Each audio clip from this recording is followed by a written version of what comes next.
Assalamualaikum warahmatullahi wabarakatuh. Waalaikumsalam warahmatullahi wabarakatuh.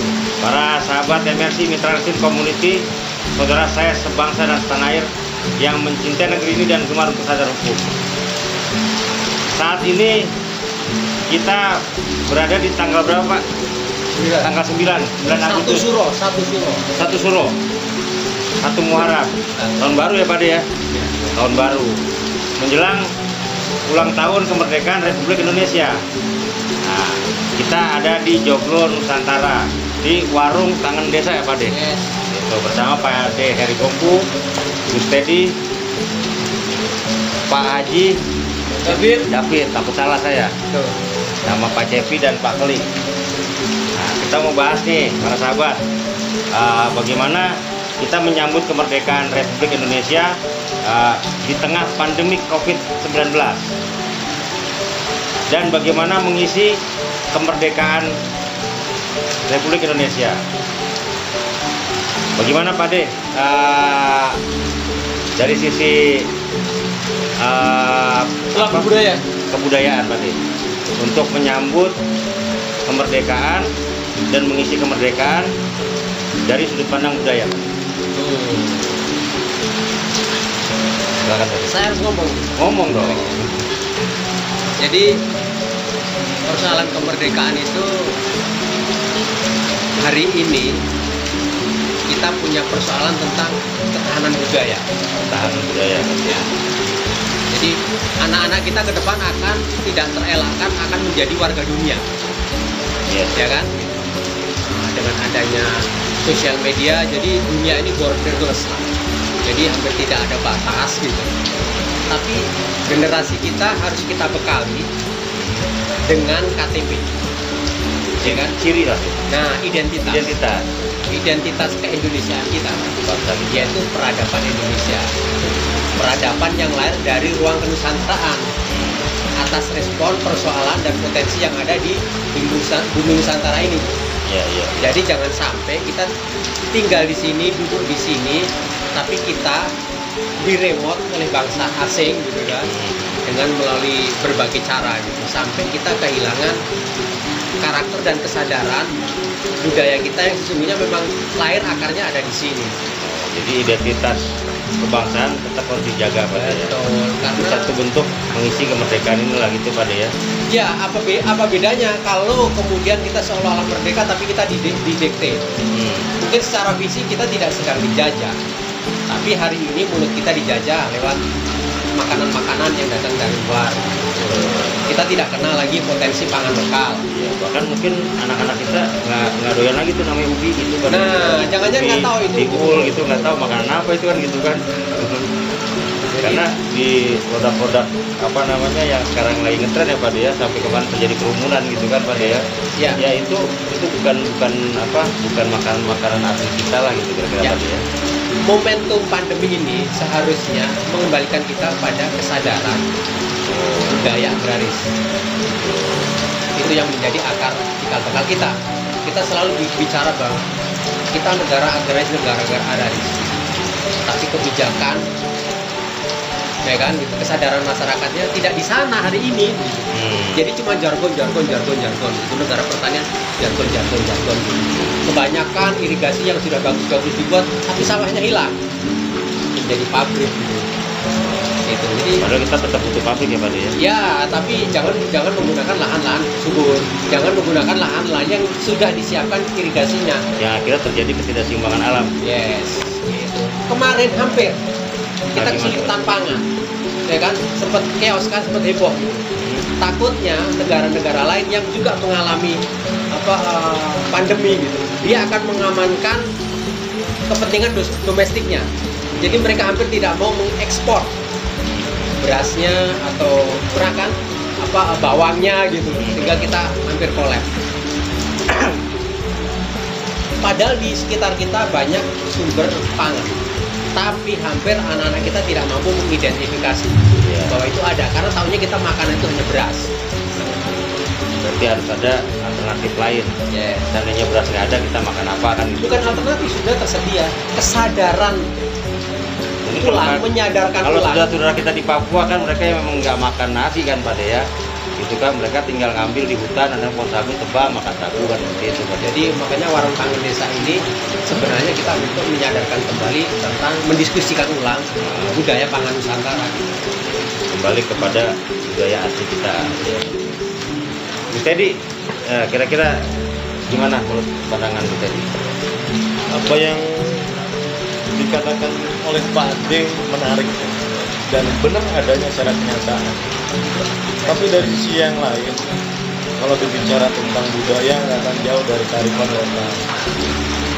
Hal-hal yang pernah ditanam oleh leluhur kita zaman dahulu, seperti tadi juga begitu oleh beliau. Dan yang sering bahkan kita lalai dan lupa adalah bagaimana menyambungkan apa yang orang-orang tua kita pernah ajarkan dan kenalkan kepada kita, itu nggak pernah kita jaga dan kita teruskan kepada putra-putri kita. Hal ini yang sangat menisbikan buat kita sekalian kalau kita menyadari hal itu. Jadi ternyata terputusnya itu nggak jauh, tapi ternyata dari diri kita sendiri dan maupun keluarga kita sendiri. Maka kalau ingin ternyata hal-hal terus masih terjaga, maka harus kita bisa mulai dari diri kita dan keluarga kita sendiri masing-masing. Kalau kita mau bicara besar, tidak akan bisa dimulai tanpa hal yang kecil. Maka saran saya adalah ketika ada sebuah bentuk kearifan yang sudah terbentuk atau diajarkan oleh orang tua kita, maka pelihara, sambungkan, ajarkan kepada keluarga kita masing-masing. Yang itu akan lebih manfaat sebenarnya. Karena bangsa kita ini dulu juga pernah besar ya. Ya. Pernah besar, pernah hebat gitu kan. Dan sampai sekarang pun yang bangsa kita masih besar. Besar. Ya. Karena beberapa, maaf kalau saya katakan, sehingga serai bangsa ini tidak kelihatan kebesarannya. Ya. Gitu. Sehingga bangsa ini masih besar. Tinggal bagaimana kita menyikapi ini semua dengan bijak tentunya. Ya. Ada beberapa hal yang memang kalau kita mencoba mentafakkurkan atau merenungkan lebih jauh, gitu deh, bahwa kita lebih sering terlena dengan kebesaran nama seseorang, kebesaran nama tertentu, sehingga akhirnya diri kita nggak jadi besar, malah mengkerdilkan diri kita sendiri. Mau tidak mau itu kita sadari. Lupa dengan kebesaran diri sendiri. Ya, lupa membesarkan diri kita sendiri atau menjaga kebesaran itu. Terlena akhirnya. Jadi para sahabat, kita ini bangsa yang besar. Kebetulan di sini banyak orang-orang besar. Seperti saya, Pak Kli, dan Teddy. Orang besar. Itulah bangsa kita. Bangsa kita ini bangsa yang besar dan punya budaya yang kebesarannya bukan diukur dengan secara lahir ya, tapi budaya secara batin. Kan begitu Pak De ya? Pak Haji David, mungkin ada sesuatu yang bisa disampaikan untuk para sahabat. Silakan Pak Haji. Pada prinsipnya hari kemerdekaan kita, mungkin kita lebih harus banyak bersyukur ya dengan kondisi sekarang pandemi ini.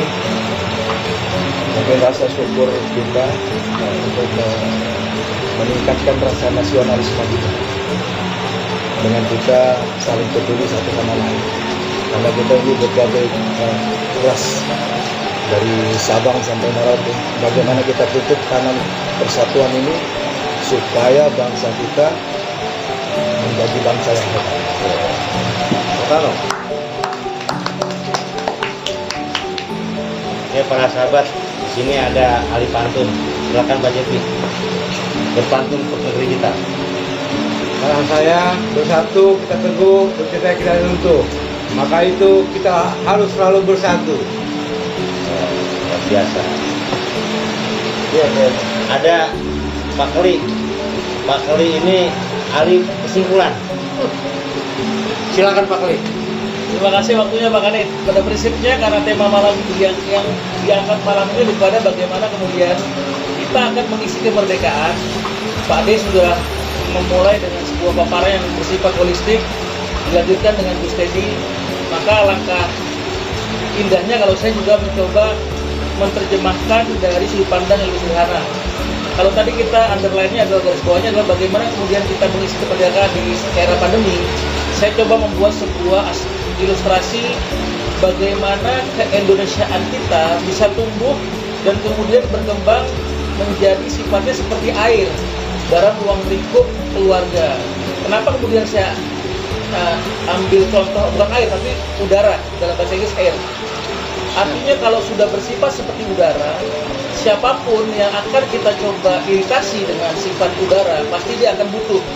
Nah, saya coba gambarkan bahwa saya akan membuat sebuah role model atau panutan yang berangkat dari kelas kecil keluarga.